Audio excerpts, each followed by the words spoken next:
know in my time or in your time. You could be crossing the street, get hit by a truck. Coronavirus is a wake-up call, right? So when you realize that, then you think, okay, what is life really about? We go back to the Quran. Right? These are the words of Allah, our Creator. He will know better. Who knows best why something is made? The one who made it. Yeah. Right? Does that make sense? Right? So it's the only real answer. It's the only real answer, right? So Allah tells the Quran, الَّذِي خَلَقَ الْمَوْتَ وَالْحَيَاةَ لِيَبْلُوَكُمْ أَيُّكُمْ أَحْسَنُ عَمَلًا. Allah is the one who created death and life, and life to test and see which one of us will put forth the best deed. Right? So now think about that. We know the purpose now from the words of the one who created us. Right? So if somebody else pulls you somebody tells you the purpose of life is just to be like that dude dancing naked. See that guy back there, right? Right? That's what he's doing with his life, right? But do you think that's why Allah created you? Do you think that's why you have such an amazing body, a brain, and eyes, kidneys, all these functions, so you could dance around naked in a park? Right? But what about a greater purpose of getting to a hereafter, getting to a life that's never ending, getting to please the one who created you, following that guidance, worshiping the one that made us, right? That is the purpose of life without a doubt. Anything else, like you said, they're distractions. Right? Somebody tells you, just believe in Jesus, you're going to heaven. Right? But they say that, but they don't believe it. Right? Because in the Bible, they'll say that faith without deeds is useless. Right? It's of no use. You'll find it in the Bible itself. Right? And then if you try to tell them, they'll argue against it. Tell them, okay. Tell them if that's their only criteria. I asked the Christian this question. I asked the Christian, is your only criteria to believe in salvation just that? He said yes. It's a free, no action, no work. I told him, okay, let's say there's an atheist girl. There's a young girl. She's atheist, right? And a Christian goes and rapes and murders and massacres her. The guy who believes in Jesus, he saves, he kills her, murders her, but he believes in Jesus. She doesn't. Who goes to heaven? He told me that murderer, rapist goes to heaven. And that poor innocent girl, because she didn't believe in Jesus, she's going to hell. That sounds like a confusion. That's horrid. Who could believe that? Hey, like I asked you the have Christian to be the in other kind day, of like a delusion. It's delusional. Or a state of... You think Jesus is God? Yes, he is God. You think God was born from the private of a woman? Are you serious? The creator of this whole universe? Come on. Like, come on, that doesn't make any sense, right? Like if Jesus was... Yeah, that's like an extension of the delusion. Then you look at some people, their religion is about a chosen people. You have to be from the chosen people. You think God is racist? If you're not born from the chosen people, you're a Gentile and you're useless and the religion was only for those people? That's race. That's as racist as you can get. That's worse than a cop pulling me over for my skin color. I can't even get into heaven because of my race. Right? That's racist, right? Then you look at some people, they worship monkeys. You worship a cow. Bro, if your God was in America, we'd make burgers out of it. You think that's God? You think a cow is worthy of being worshipped? Right? Like all this nonsense, right? Look, Islam has a very, you know in your heart, this belief is the right belief. Right? Look, one creator, no kids, no roommates, no stepmoms, none of that, no having half brothers that didn't believe in you and all that stuff. That one creator made us all with a purpose. What is the purpose? To recognize him, to worship him, to get to that eternal life. Right? You don't have to sacrifice your kids, you don't have to, you just believe and do good deeds. Belief is not enough. People have decided, no, amilu salihat, right? You do good deeds, tawafu bil-haq, you call towards the truth. All of that is a part of what you have to do. What do you think about that? What do I think about that? Yeah. Why do you want this? I'm not the smartest guy in the world. You presented a lot of ideas to me, and like I have like small responses to like each of the ideas. Together they compose a big idea, and I like where it's going. But like I can't keep track of like all of the small responses. I lost track of. Let's go one at a time. One creator. Okay. Everything in me agrees. We got that. Okay. This is the first part of the Shahada. Ashhadu an la ilaha illallah. I bear witness there's only one worthy of worship. So we're good there. Yes. All right. That creator created us and didn't leave us without guidance. like everything in me wants to agree. Good. So, But so I'm other not than like shaitan, 100% committed to say.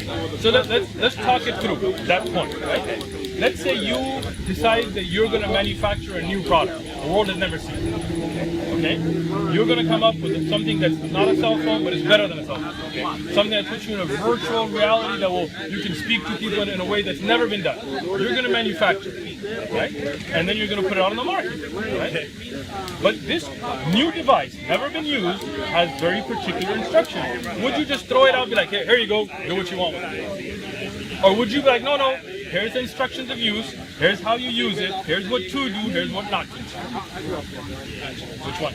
I would put instructions. You would, right? I would. And you are an intelligent human being, so you realize that if you create something so complicated and new and just put it out without any guidance, people will misuse it. So you would, out of your precaution, put some instructions on how to use it correctly. Like every cell phone maker, every laptop maker, every TV maker sends the user manual, right? So do you think the one who created this whole universe would be less intelligent than that or more? I would think he would be more. Okay. So that creator then, don't you think he would send instructions for use for us? I would think that he would have a way of communicating. Excellent. So there we are. Now, From the start. we Muslims agree. Yeah. Look, when you're a Christian, who is that named after? Christ. Named after. Jesus Christ. Before Christ, there was no such thing as a Christian, right? By definition.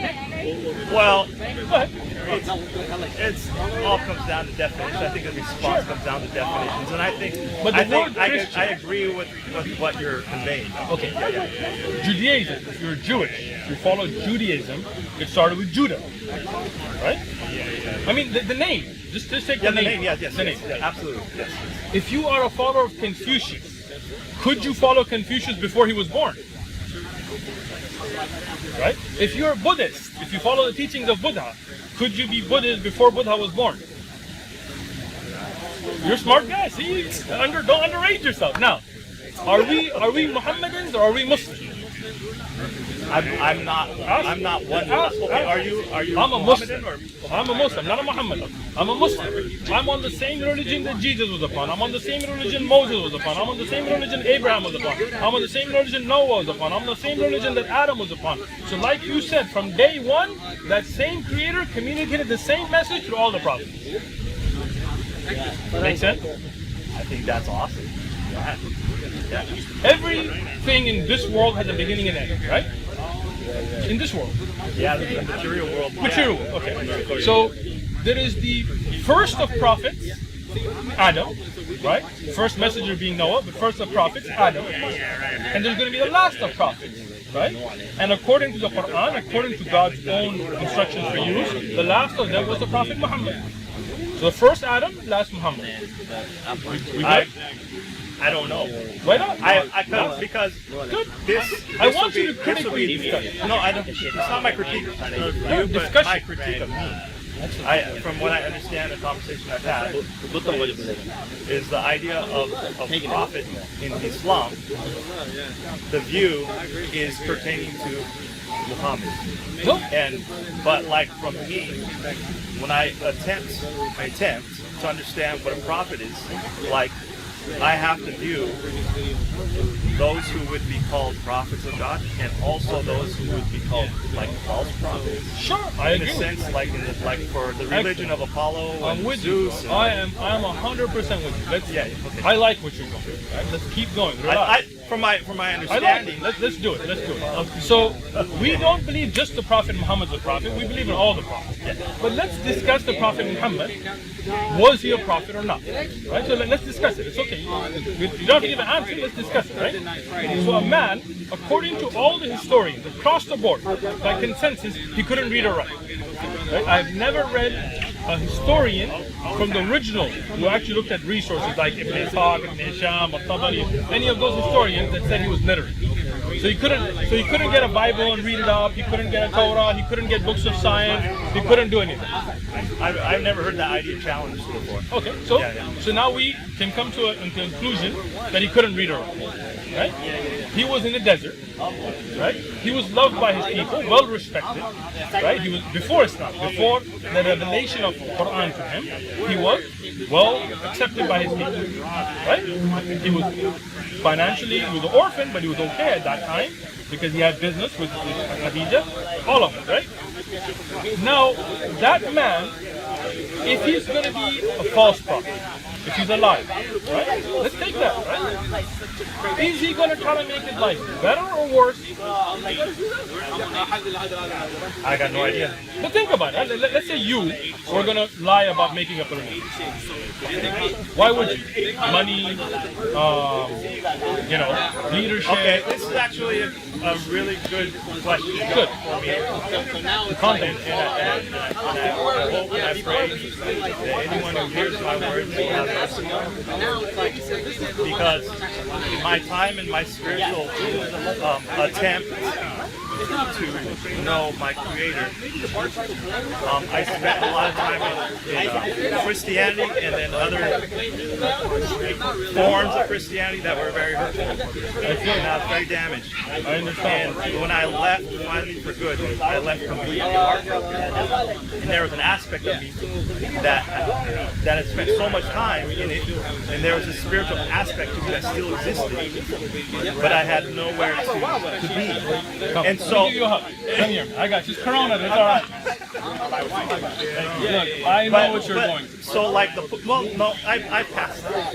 I'm okay. Or you've been. But I was hurt at one point in time. I was hurt and I was broken. I couldn't trust, and I didn't know how to assimilate it all. Right. And so I had an idea to literally start my own sense of a religion. Excellent. And there's more to that, and that's Sure. gone. That's past. It's all gone now. So you asked me what would a person do if you're going to start your own religion? Why? And the reason why is because I was in a sense lost. Exactly. And I know that there's a spiritual aspect to our existence. True. And you take group A, B, C, and D, and they all say that they have the answer. They're all right. And there's like this outer layer where people attempt to get along with each other, and they'll make compromises on their positions, and even some people would say like all paths lead to, but then when you're in their inner circles, they're like, no, our path is the way. So first thing, I totally know what you went through because I went to different churches, I went to different Christian groups, I went to Bible studies. I was hurt, not physically or touched. Didn't spend much time with Catholics, but I was spiritually hurt by the lies, by the deception, by being kicked out of Bible groups because I asked a question. So I know where you went. When you were thinking about making your own religion, as an honest person, you were trying to do good. I was trying to do good for me. So would you To be lie? quite honest,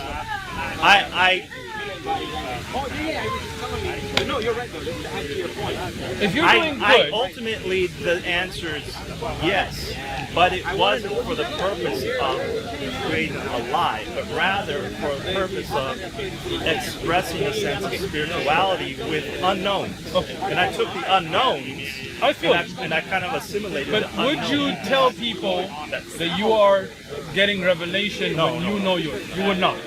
You would not, right? The Prophet Muhammad did.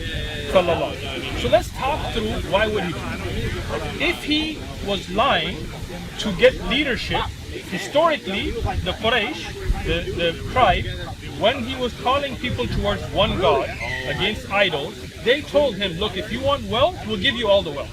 We'll collect the wealth of the Arab, we'll give it to you.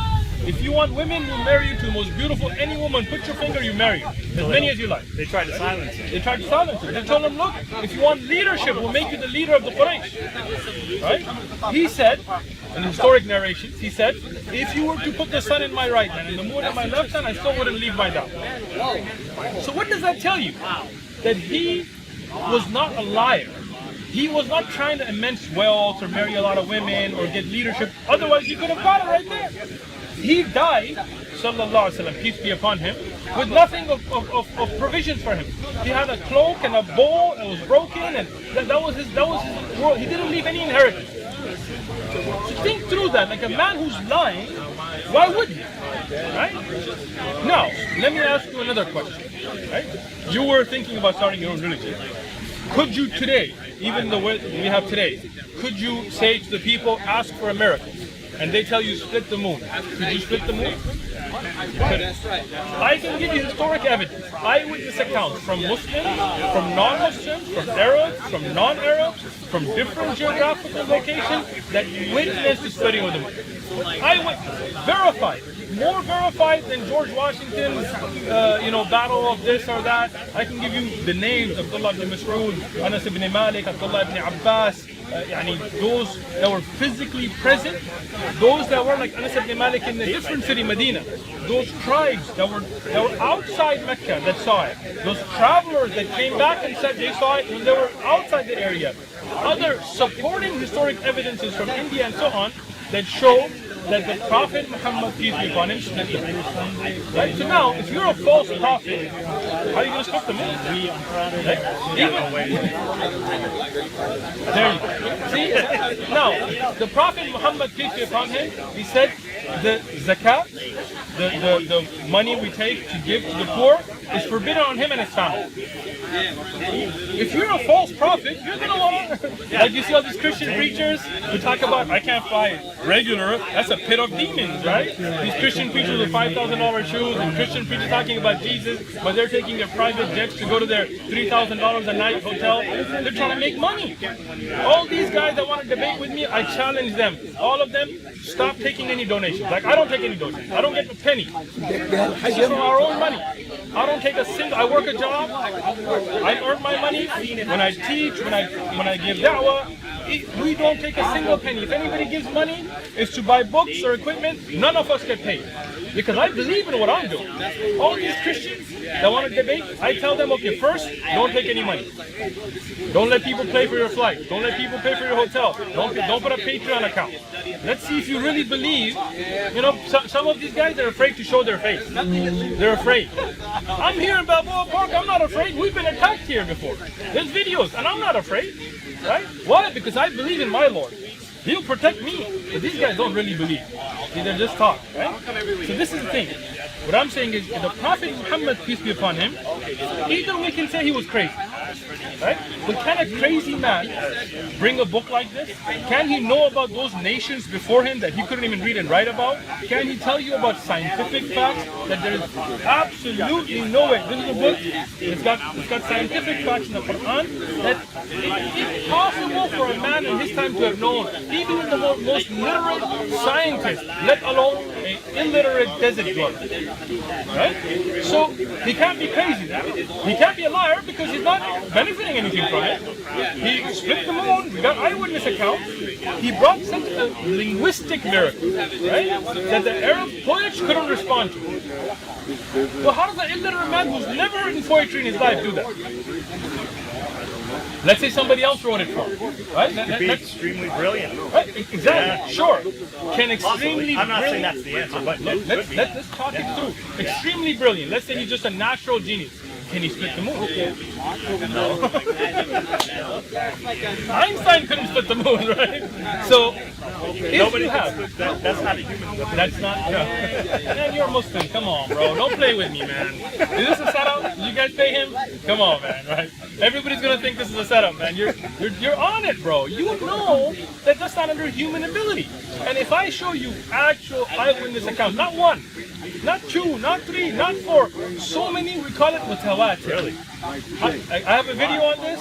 I watched your video on it. I think it maybe came out maybe 2 weeks after I talked to you last time. Something like that. Yeah. But I think it'd be interesting to read some of the Come to my house. Come to the mosque. I have my own library. We'll sit down. I got tea at home. All the tea you can drink, I got you. Food, no problem. I like tea. You like tea? I love tea. I'm a tea addict. Right? So Not in a bad way, in a good way. Yeah, of course. So, we'll drink tea. I'll show you the books. You can read them yourself, right?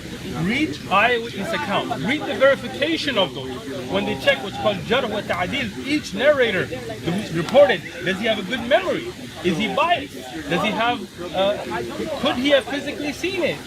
Was it something that he reported physically seeing or not, right? We look at all of that verification.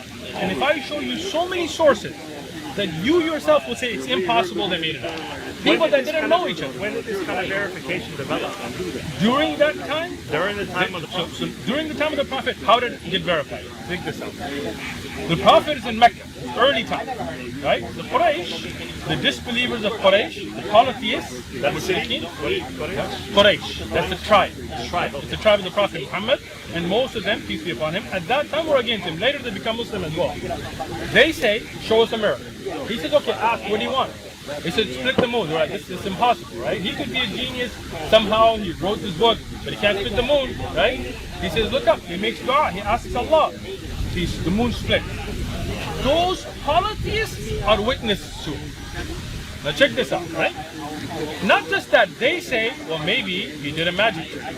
Maybe he put a spell on him, right? Maybe this David Copperfield, right? So they say, okay, wait. We're going to ask those caravans that were outside of Mecca, outside of that geographical location, that were out for trade. When they come back, we're going to ask them, did you see it? When they come back, they say, yes, we saw it. Now, those are enemies. Yeah, that's the biggest. Those are enemies. That's a big criteria. Right? That's a big criteria. So those that were Muslims there testified. Those that were, now, Anas ibn Malik, at this time, he's in Medina. He's not even in the same city. And he's one of the people that testifies to it. Right? So now you have different cities. Right? So in the Arabian Peninsula, outside the geographical location, friends and foes. Now this is the Quran, Surah Qamar in the first ayah. Allah tells about the splitting of the moon. From then on, the Prophet makes the hijrah, there are battles of Badr and Uhud. This whole time, not a single polytheist said, hey, in the Quran it says split the moon, we didn't see it. Imagine if I was here, I told you I split the moon right now, and you were an enemy, wouldn't you be like, what? I didn't see it. But it was such a known fact that they didn't even challenge it. Not a single report where they said, no, this didn't happen. Those polytheists are like, yeah, we did see that. Some of them became Muslim, some of them stayed stubborn. Right? Some people you can show them, I can tell you right now, there's a sun right there. They can be like, nah, that's not the sun. That's just a conspiracy. Somebody put a ball up, whatever. That's up to you. You can be a hard-headed if you like. But many of them, they become Muslim. They say, yeah, we saw it. Right? Many of them, they don't become Muslim, but they say, we did see it. Right? Now, scholars after that, in the first few generations, like Al-Tabari and his Tariq and Ibn Ishaq and Ibn Hashim, they start to then record those. And then they check. So if they say, oh, who did you hear from? You say, I heard from him. Well, who's he? Like what you don't have in the Bible, this kind of checking going back to Jesus, right? You just have a Koine Greek manuscript, you're like, yeah, we're going to go with this one, right?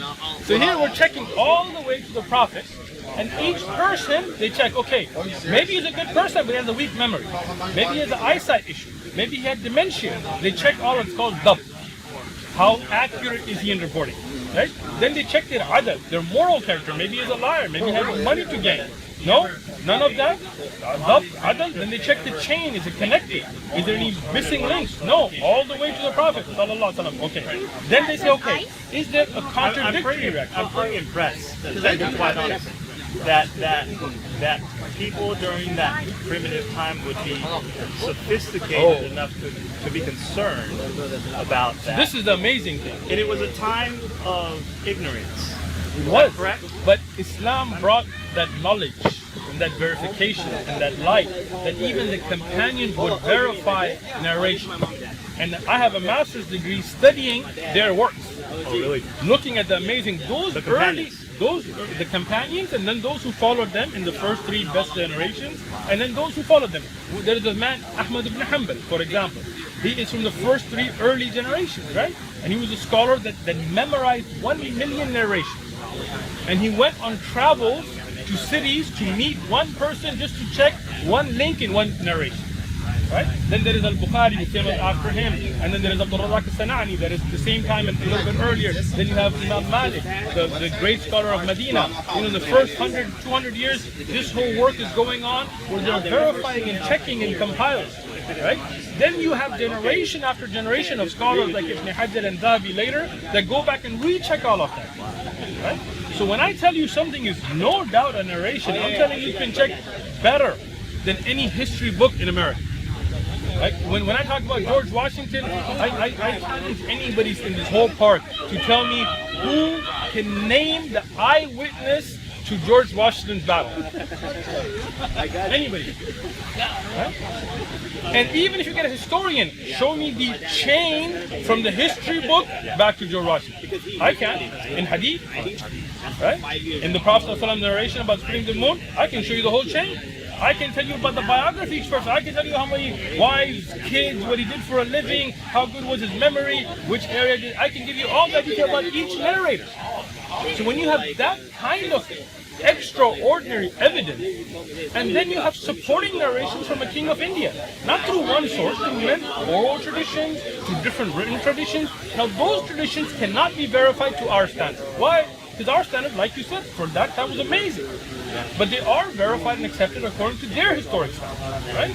So now you have non-Muslim sources from a whole different geographical location that witness the same event at the same time, right? Now those narrations have their own issues because they're not verified to our standard, but they do show that it wasn't just an Arabian Peninsula, right? So now, how does a false prophet do that?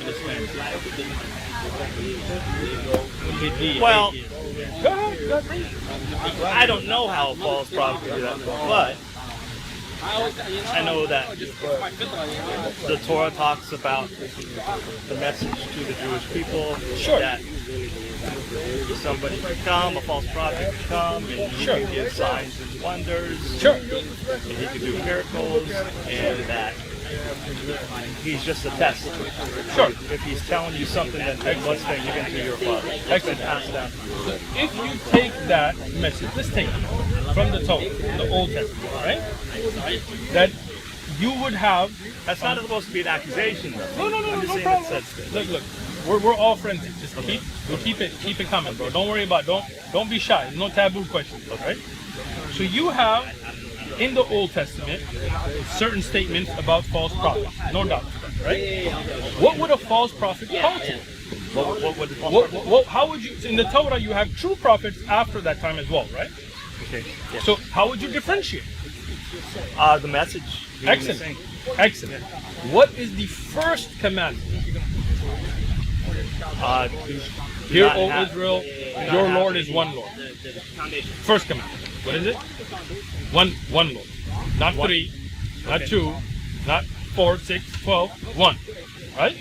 That's the first commandment. In the Old Testament, in the New Testament, if you look at the 10 commandments, the first commandment is one Lord. What does the Quran tell you? Only one Allah. One Lord. Yeah. In the Old Testament, what's the second commandment?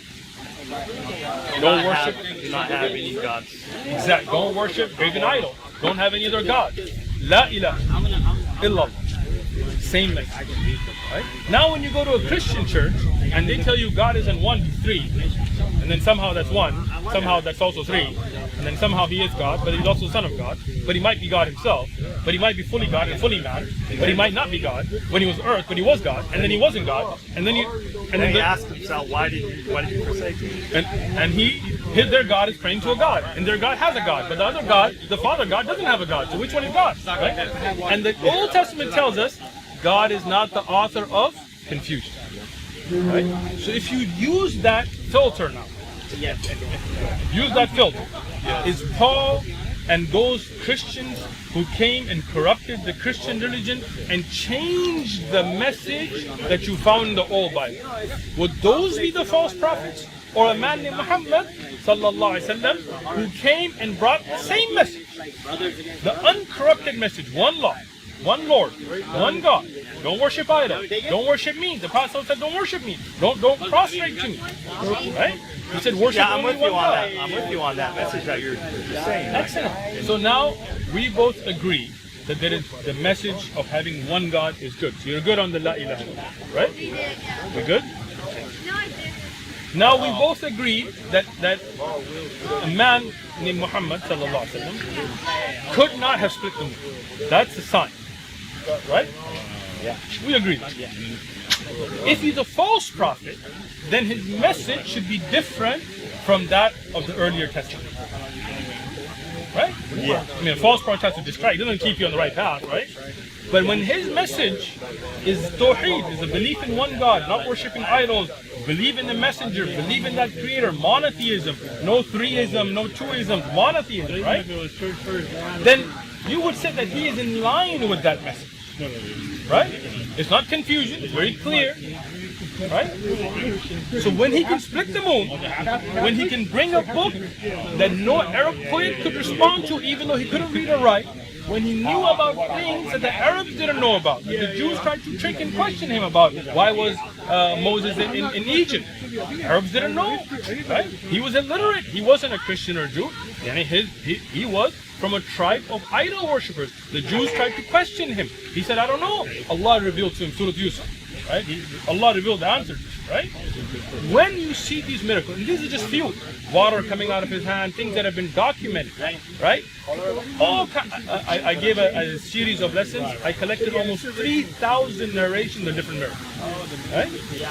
What I'm saying is, from the Quran, from the authentic narrations that have been verified through the process that I mentioned, right? Some of them are about the same event, different narrations, but these are all through his life, right? Those are the hadith. These are from the Quran and hadith. But hadith, we check for authenticity. Some are weak, we don't depend on them. Some are the ones that meet the level of being authentic, we depend on them. We call Sahih hadith. Okay? And with Sahih hadith, then there is muhkam, ghair muhkam. I have a master's in this, we're not going to. But the point being, with all of that put together, with a man who didn't leave any inheritance for his kids, a man who didn't care about wealth for himself, he didn't build mansions, he died with just a cloak and a bow, right? He said the Prophet leave more, he even forbid on himself the charity and on his family. He said, even my family, they can't take charity because that's for the poor, it's not for me, right? Why would you not believe him to be a prophet? What else could he be? What do you do? Well, I'm 100% on board to say that he's a messenger. Okay, that's it. But so if you say that you believe in one God, but a messenger is not necessarily a prophet. Okay, so when we talk about Anbiya, prophets, and Rusul, messengers, we can talk about the differences, and we can talk about who are the Anbiya and who are the Rusul with the Quran, with authentic hadith. I will explain all of that. But right now, you do believe there's only one God, right? You do believe that the Prophet Muhammad was a messenger, right? Yeah, you just look at the result of what his message was. That result, the hearts of people turned away from their polytheism and their wickedness and human sacrifice, and they turned to You're giving me goosebumps. It's all true. Goosebumps, right? Seriously. I wouldn't pick up my sleeve. So this is it. Look at the fruits of his labor. He didn't become rich. His family didn't become rich. They didn't get anything, but the people left idol worship. The Arabs left burying their daughters. They stopped their internal fighting, clan wars. They stopped oppressing the poor and enslaving people. Instead, it freed. Where Bilal, who used to be a slave, became the Amir of Damascus, of Syria. Right? Where Arabs and non-Arabs started to sit together on the same pace. Where women were not allowed to be educated. Women were not buried at birth, which happened before. The Prophet Muhammad stopped all that. Right? Sallallahu alayhi wa sallam. Right? So, he is a messenger. And you do believe in one Allah, you're Muslim. You can say you're not if you want to, but you are. That's what a Muslim is. There was one disagreement I had with a person, with a Muslim, yes. And at the point of where I'm at in my life, I don't know what you would call it, but like this is just where I'm at. Is that according to everything that I've really taken in my life has shown me, I don't see, I don't believe in Jesus. Exactly. But what was told to me is that it was revealed to Muhammad that Jesus was the Jewish Messiah. So do you believe a man named Jesus existed or not? Okay, so you do believe it. Yes. Good. Me and you will both agree that he was not God. And me and you will not agree that, me and you will agree that he was not the Son of God. But we do believe he did exist. As a man named Jesus. I agree with you. Okay? Now, so that's not a point of contention. Okay? Who was Jesus? Was he born to a Virgin Mary? Who was he sent to? All of these things we will evaluate from the Quran because me and you weren't there. Right? We will go back to the words of the Creator, right? And the authentic Sahih Hadith, and we will build our belief on that. So leave all that. So we will, me and you, after you do your Shahada today, inshallah, you're there, bro. You're there. Don't hide it, right? Now, you will sit with me, or I have lessons online. You can watch them on your own speed, or you can come, and we will go to the Quran, the words of Allah. We will go to the authentic narration, and we'll figure out who is Moses and who is Abraham and who is Jesus and what he did and who was he sent to. We'll figure all of that. It won't be my opinion or yours. It will be what's in the evidence. Okay? There's a stumbling block there for me though. Let me take it away for you. Go ahead. So the idea that would say to me that I'm not there yet, but the idea that would say to me that Muhammad is prophet would lead me to saying that the entire Quran was God's. It's all words. Yes. But in that I'm not there to say that Muhammad was prophet. I'm not there to say that the entire Quran is God's word. Sure. So let's get you there. Like to me, I can accept that Muhammad is a messenger from God, and the Quran would be filled with God's message. Excellent. But it wasn't mean to me that. Sure. So let's walk through that, right? So when it says about Jesus, there's a piece of me that's not committed to accepting. So let's accept what we do agree. You said that you do believe there's one God, right? You believe Muhammad is a messenger. He received the message, right? Well, that message was a Quran, right? If you believe he received the message, then nothing. That is the original message, right? I don't know how to accept that. So if he's that a 100% messenger, of the stuff that okay, we're not 100% yet. We're just getting into basic concepts. Okay. So he is a messenger. That he received a message that was full of God's message. Excellent. And that has been passed down inside the Quran. Good. We're there. But I'm not at 100%. Okay. So let's get to it. So that message you do believe was from Allah, from the Creator, right? Because of what came forth from it. Agreed. Now that message was revealed to the Prophet Muhammad, right? He is the messenger that received it. He's the one. Yes, I believe. Good. So the people around him, they memorized word by word, letter by letter that message. Okay? So, now, I don't know you, brother. What's your name? Imad. You're Muslim? Yes. I was assuming that background. You know Surah Al-Fatiha? Yes. Read to me. Now we're gonna test right here, right? Oh, really? This is the. Anybody have Arabic? I'll read it. Also, give me. Okay, خلاص. So this is the first chapter in the Quran. Okay. Now I don't know him. Are you from San Diego? No, I'm from Oakland. He's from Oaktown. He's not even from San Diego. Okay. Now. I'm going to ask him at random to read a surah. Okay? You just listen. Okay?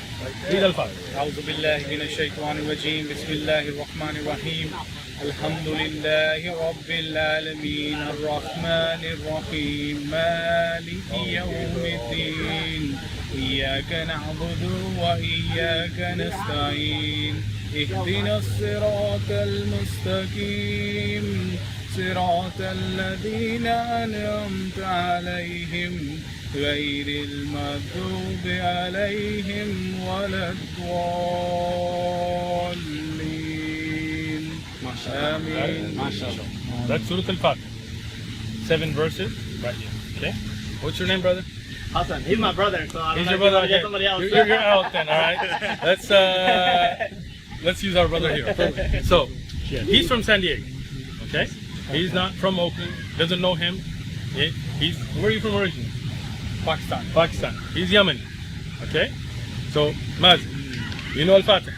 أنا فتحة. Recite it for us. أعوذ بالله من الشيطان الرجيم. بسم الله الرحمن الرحيم. الحمد لله رب العالمين الرحمن الرحيم مالك يوم الدين إياك نعبد وإياك نستعين اهدنا الصراط المستقيم صراط الذين أنعمت عليهم غير المغضوب عليهم ولا الضالين. Now I'm going to throw a curveball. All right, just to convince you, so you can that stumbling block can be put away. I'm going to go to the end. I'm going to switch it up. Okay, and I'm going to use a white guy. Okay. A reverb. Right?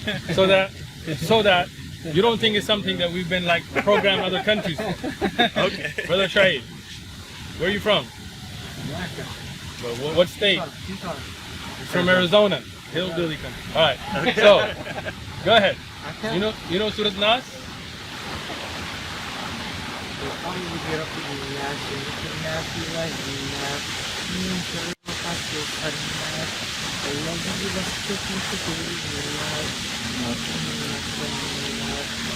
Now, he's a white guy, right? Reaver.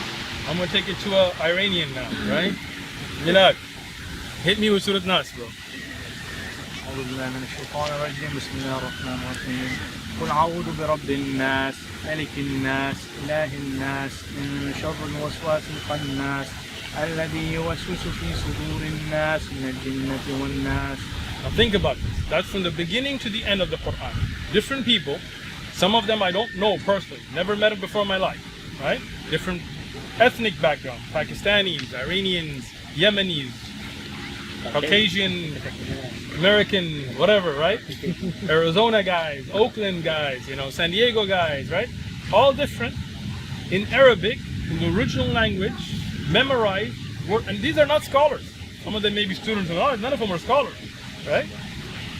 Since the time of the Prophet, peace be upon him, till our time, we have literally millions. If you put them together, millions with an M, right? In the time of the Prophet, I can name you at least 38 by name. Their history, when is it recorded, they memorized. Some of the scholars have put that over 1,000 had memorized letter by letter, word by word. The next generation only increased. Right now, we probably have hundreds of thousands, if not a million, that are alive today. In San Diego, we have plenty that have memorized the whole thing.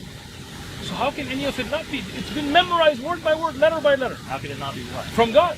This is the message as He said it, recorded.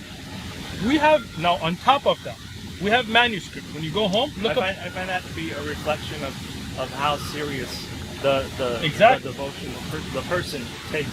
So now how real it is. So now but Quran. I don't find it as evidence Excellent. that it absolutely is. So you believe that Muhammad was a messenger, right? Yes. So when the message was revealed to a messenger, he's not going to lie about it. He's a messenger. Well, he's going to give it to the best ability that Excellent. he can. In the context, the challenges that he was born into, with the polytheism, with the Jews, and with the Christians. True, but the forces at work. Excellent. Mecca, for example, didn't have a big Jewish or Christian population. It was mostly polytheists. Very few. Medina had the bigger population. So where he was raised, mostly around polytheists. Right? He couldn't read or write, so it's not like he was taking in scriptures and things like this, right? Right. Yeah. When he revealed the message, none of it is from his idea. When the message would come, it would not be him speaking. It would be the message come and him just delivering. And people would memorize it letter by letter, word by word. Right? His own words are not in there. Right? How do we know that? How can I guarantee that? I don't know how. When I go, I didn't realize it until later in my life, but I went back to college later in my life, and I was a pretty good student. I knew how to do well when I had a chance to study. I can tell. But I don't know. it's way beyond me to hear someone recite and memorize it. Great question. That's really hard. But this is the beauty of why the Prophet Muhammad was chosen to be where he was chosen, sallallahu alaihi wasallam, right? Because the Arab, their tradition was oral. So one thing interesting, I studied a book called Alfiya ibn Malik. Alfiya ibn Malik is a book of Arabic grammar and sarf and understanding, right? In it, there is an explanation called Ibn Aqil. Ibn Aqil explains. He explains from the poetry of the time before Islam. The Arab, they thought it a weakness to write.